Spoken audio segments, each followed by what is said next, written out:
Ngome ya michezo. Na mtazamaji wa Baraka TV, kipindi hewani Ngome ya Michezo. Kwa wiki hii tunaye mkongwe ambaye ana historia yake ya kipekee. Hakuna mwingine mwenye historia kama ya kwake mpaka hivi sasa kunako michuano ya ligi kuu NBC Tanzania bara hapa kwetu. Chakula safi, kulala safi, hospitali, tuna madaktari, tuna walimu, baadaye wanakuwa wachezaji wazuri.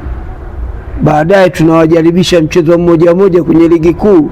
Maana shirikisho la mpira limeruhusu. Unaweza kutumia vijana 5 kila mechi. Watu tupate burudani. Leo ukizunguka mitaani watu wanatafuta upenyo tu wanacheza mpira.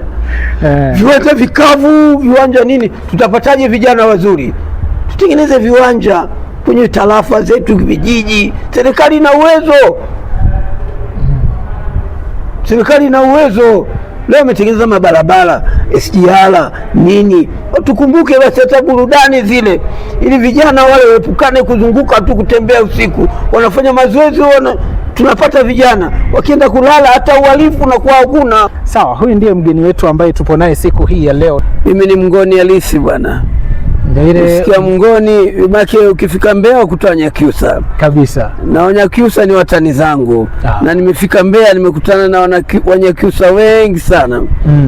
Na ninaishi nao Morogoro kule Mtibwa wengi sana.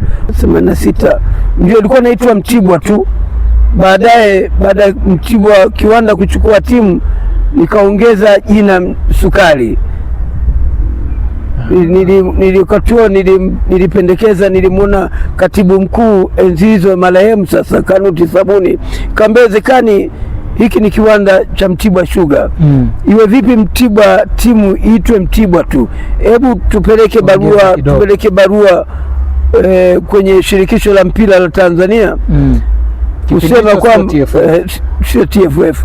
Tupeleke na zile barua ambazo zilikuwa zinaandikwa na katibu mkuu, kopi zake alikuwa ananipa, sababu nilikuwa naona anatekeleza yale ambayo nimemwomba ayafanyie kazi. Kwa baadaye katoka Mtibwa ile Mtibwa Sugar, Mtibwa Sukari. Lakini pia yapo mengi zaidi ambayo ni historia yake yeye kama yeye. Tutaenda kuyafahamu mengi kuhusiana na viwanja, kuhusiana na mengine ya wachezaji, ataenda kutueleza.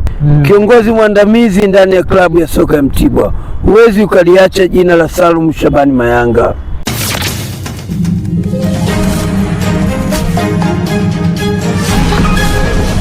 Ngome ya michezo.